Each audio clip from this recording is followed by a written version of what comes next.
Good evening, everyone. Welcome to NTD Tonight. I'm David Zhang. Here is a preview of some of today's top stories. California's governor plans to visit China to meet with the local officials to talk about climate change. This comes a month before a major summit meeting between Asia-Pacific leaders. Arkansas asks a Chinese-owned company to sell their farmland and pay fines. The governor says the company poses a security threat. Netflix subscribers increase, so do prices. Find out what you now have to pay to watch your favorite shows. Truckloads of humanitarian aid are getting ready to enter Gaza, as the border is expected to reopen tomorrow. This comes as Israel tells troops to get ready for the ground offensive.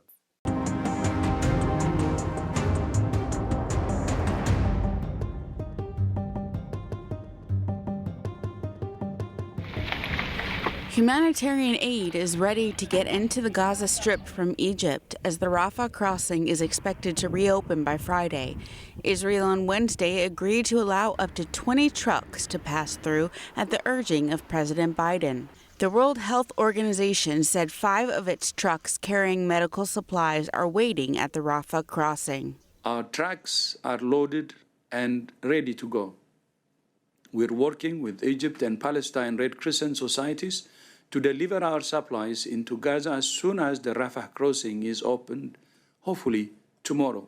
More than 100 trucks have been waiting at the border since the war began. More aid is arriving in Egypt, including over 30 tons from Venezuela and 27 tons from Russia. Elsewhere in the region, drone attacks intensified against U.S. forces. A base in Syria hosting U.S. troops was targeted by 2 drones Thursday morning, causing minor injuries. Another drone attack was reported on the same day at a base hosting U.S. forces in Iraq. Thursday's attack is the third in less than 24 hours against air bases which house U.S. troops in Iraq. U.S. authorities have also issued a global travel warning for all Americans, citing increased tensions around the world. It says to be extra cautious in tourist areas. As of Thursday, over 5,100 people have died in the war between Israel and Hamas. They include nearly 3,800 people in Gaza. More than 1,400 people in Israel have been killed, mostly in the initial attack. The Israeli military updated the number of people believed to have been taken hostage to 206. Reporting by Allison Lee, NTD News. Department spokesperson Matt Miller said 32 Americans have been confirmed dead, and another 11 U.S. citizens are unaccounted for. And the Committee to Protect Journalists say at least 21 journalists are among the thousands who have died. And as the Israel-Hamas conflict continues, the U.S. State Department issues a travel alert earlier today. The department on Thursday advised all U.S. citizens worldwide to exercise increased caution due to increased tensions in various locations around the world. The potential for terrorist attacks and demonstrations or violent actions against U.S. citizens and interests. The worldwide caution alert comes amid protests that have erupted throughout the Middle East in response to the Israel-Hamas war. Many demonstrators have been targeting U.S. diplomatic compounds. State Department spokesperson Matt Miller said they're monitoring the situations around the world. The governor of California is going to China soon to talk about climate change. The visit comes a month before a major summit meeting among Asia-Pacific leaders. Governor Gavin Newsom announced he will travel to China next week for meetings with national and provincial leaders to discuss climate action and other key partnerships. In a statement on Wednesday, he said, "As 2 of the world's largest economies, our partnership is essential to delivering climate action for our communities and beyond." The week-long visit will include stops in Beijing, Hong Kong, Shanghai, as well as Guangdong and Jiangsu provinces, where he is expected to sign memoranda of understanding to cooperate on climate initiatives. Newsom's trip comes after a series of China visits by top Biden administration officials, including Treasury Secretary Janet Yellen and Secretary of State Anthony Blinken. Newsom's visit comes a month before the Asia-Pacific Economic Cooperation, or APEC, leaders meet during the week of November 11 to 17 in San Francisco. The U.S. Secret Service and the San Francisco Police Department gave a briefing on Wednesday to discuss security plans. During the last several months, and in fact today, this collaborative team has conducted numerous training exercises, one of which we finished this morning, which was a senior leader tabletop exercise to prepare for this event. This ensures that each agency is properly prepared for this event of this magnitude. The summit meetings will consist of a 21-member APEC forum. Police Chief Bill Scott said they would not conduct sweeps for homeless encampments as all resources will be dedicated to safety and security. We're expecting up to 20,000 people from across 21 member APEC economies, hundreds of CEOs from around the world, and expecting close to 1,000 media representatives. Our city is ready to meet this moment. The U.S. Secret Service designated the summit a national special security event, meaning that the Secret Service will be the lead agency for all security operations related to the summit. Authorities are due to release a map with various road closures throughout the city. Before heading to China, Newsom said he is on his way to Israel first. He will meet those impacted by the terrorist attacks and offer California's support. A first-in-the-nation move, Arkansas restricts foreign ownership of agricultural land. Investments are good for commerce, but officials are being vigilant about preventing Chinese land ownership from hurting U.S. national security. Arkansas State Act 636 restricts foreign ownership of agricultural land.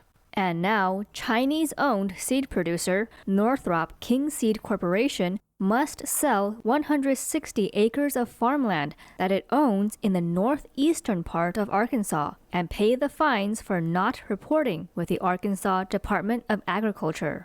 That is a clear threat to our national security and to our great farmers, especially since the Chinese government enacted a law in 2017 requiring Chinese citizens abroad to collaborate with their country's security officials on intelligence work with no questions asked.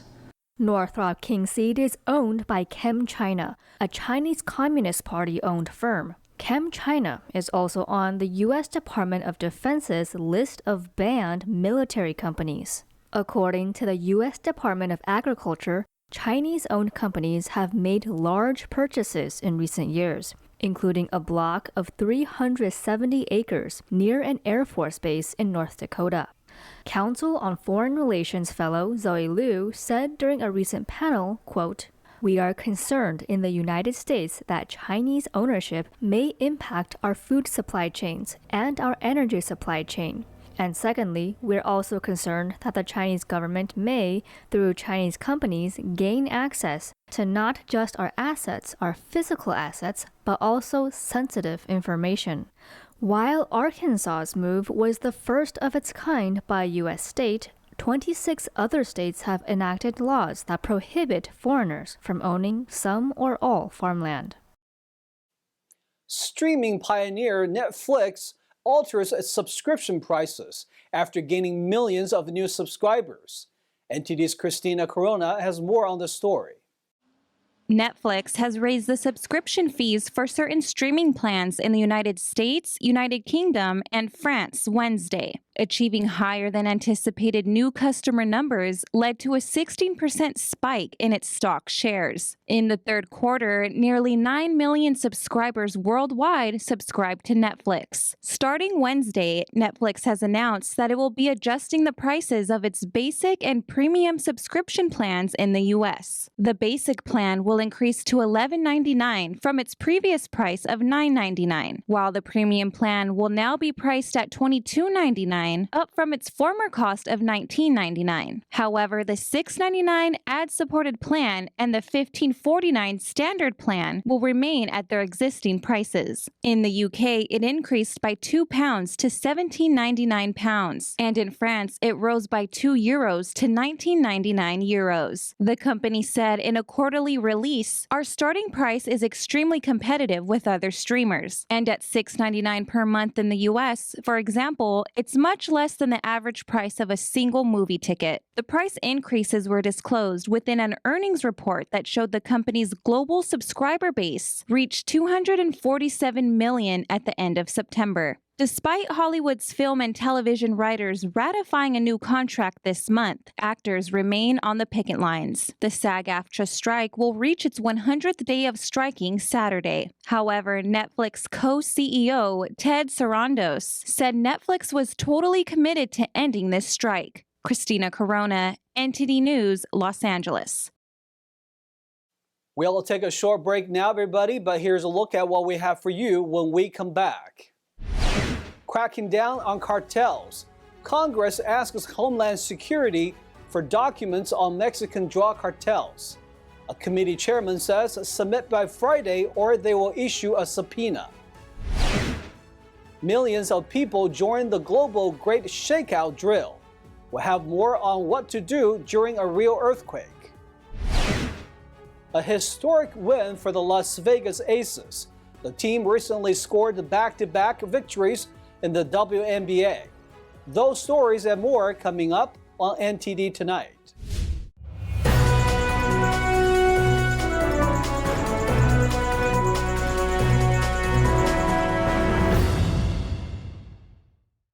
Welcome back to NTD Tonight. I'm your host, David Zhang. Secretary of Homeland Security Alejandro Mayorkas facing a Friday deadline. House Republicans are asking that he provides documents regarding Mexican drug cartels. Homeland Security Secretary Alejandro Mayorkas faces a looming October 20th deadline. Congress's House Homeland Security Committee has asked him to produce materials that may shed light on Mexican drug cartels. Specifically, the committee wants to know more about drug cartels potentially taking advantage of the CBP One app. Launched in 2020, the app allows Border Patrol officers to schedule movements in and out of the United States, particularly at the southern border. DHS told the House Judiciary Committee that the app cuts out smuggling organizations and helps identify illegal immigrants. However, reports indicate cartels have figured out ways to schedule entry appointments and profit off of assisting other people. In response, Republican investigators are pressuring Mayorkas to turn over documents on how this app is used to facilitate illegal immigration. The Homeland Security Committee says repeated requests by the committee to DHS have failed to produce the requested documents. Committee Chairman Mark Green is now threatening subpoenas, giving DHS until this Friday to respond. Attorney Sidney Powell agrees to testify at the former president's Rico trial. The agreement is part of a plea deal she made with the Georgia prosecutors. NTD's legal correspondent has the details. How do you plead to the 6 counts of conspiracy to commit intentional interference with performance of election duties? Guilty. Attorney Sidney Powell pleading guilty to misdemeanor charges in exchange for getting more serious charges dismissed. The original felony charges against her and 18 co-defendants included racketeering and conspiracy to commit election fraud. On Thursday, she pleaded guilty to 6 misdemeanors. All 6 counts accuse her of conspiring to intentionally interfere with the performance of election duties. She must pay a $6,000 fine, serve a maximum sentence of 6 years probation, and pay $2,700 in restitution for damaged election equipment. Under the original indictment, Powell was accused of copying data and software from voting machines in Coffee County without permission. Powell became known for using the phrase "release the Kraken," referring to what she believed to be a treasure trove of election fraud evidence in 2020. President Trump won by a landslide. We are going to prove it, and we are going to reclaim the United States of America for the people who vote for freedom. As part of the deal, Powell must truthfully testify in the trials of former President Trump and other co-defendants, give up certain rights, and admit to some facts. And are you pleading guilty today because you agree that there is a sufficient factual basis, that there are enough facts that support this plea of guilty? I do. Powell's plea came just days before she was set to go to trial beginning on Monday. Other parts of the deal include writing a letter of apology to citizens of Georgia, providing a recorded statement of the events that occurred, providing all documents requested by the prosecutor, and not communicating with witnesses, co-defendants, or the media. Donald Trump scored a victory in court over an ongoing lawsuit accusing him of federal conspiracy and racketeering. A federal judge has ruled that she would not be certifying an ongoing lawsuit that alleged the former president of defrauding individuals for his promotion of a multi-level marketing venture. U.S. District Judge Lorna Schofield of the Southern District of New York ruled that she would be refusing to certify an ongoing lawsuit against former President Donald Trump. The Tuesday ruling is in response to a 2018 class action complaint filed against the American Communications Network, or ACN, which sold telecommunications products and 2 other companies. The complaint alleged that Donald Trump conducted the affairs of their enterprise as a fraudulent scheme to leverage that brand and use a series of false and misleading statements and omissions to ensnare vulnerable consumers in certain so-called business opportunities and training programs like ACN. In her order on Tuesday, Schofield writes that plaintiffs lack certain common elements in bringing the case.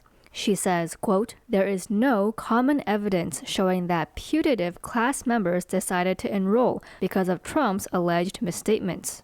According to the Courthouse News Service, Schofield did allow multiple claims to proceed, but rejected federal conspiracy and racketeering charges in this case. The case is scheduled for trial on January 29, 2024. According to the U.S. Geological Survey, more than half of Americans are exposed to potentially damaging earthquakes. Millions of participants sign up for the global Great Shakeout drill. NTD's David Lamb reports. Now, earlier, the Bay Area Rapid Transit System just announced that it's observing the Great Shakeout drill, where millions of people around the world practice drop, cover, and hold on, because you might only have a few seconds in case of an earthquake. This year, the International Shakeout Drill is held on October 19th at approximately 10:19 a.m. Every year during this time, classrooms, employees, and organizations prepare for possible earthquakes, and specifically in California, part of the state rests on a major fault line, the San Andreas Fault. I think I got experience with earthquakes, but it's important to know how to do in that case. Do you know what to do in case of an earthquake? Yeah, I think the most important is to be in calm and then don't run and stay in a safety place. If an earthquake occurs, the U.S. Geological Survey says to stay indoors if you're indoors. Get under a table and hang on to it. Drop, cover, and hold on. Or move into a hallway or against an inside wall. Stay clear of windows, fireplaces, and heavy furniture or appliances. Get out of the kitchen, which is a dangerous place. When I was in school, they trained us to try to go to open areas or get under something that's hard. If outside, get into the open, away from buildings, power lines, or anything that can fall. If you are driving, carefully stop and move your car as far out of traffic as possible. Do not stop on or under a bridge or overpass or under trees or light posts. The Great Shakeout earthquake drill reported nearly 21 million participants in the global practice on Thursday. In Milpitas, California, David Lamb, NTD News. And now for some sports news. NTD's Carlos Reyes has the latest on the Las Vegas Aces' historic back-to-back WNBA championship wins. The Las Vegas Aces became the first team in more than 20 years to repeat as WNBA champions after holding off the New York Liberty 70-69 in Game 4 of the Finals on Wednesday. After her team's historic win, Las Vegas center and Finals MVP A'ja Wilson said, "For us to be up here right now, it's just God was working through us, and He gave us the strength and the power to execute everything that we needed to do, and we are nothing without Him."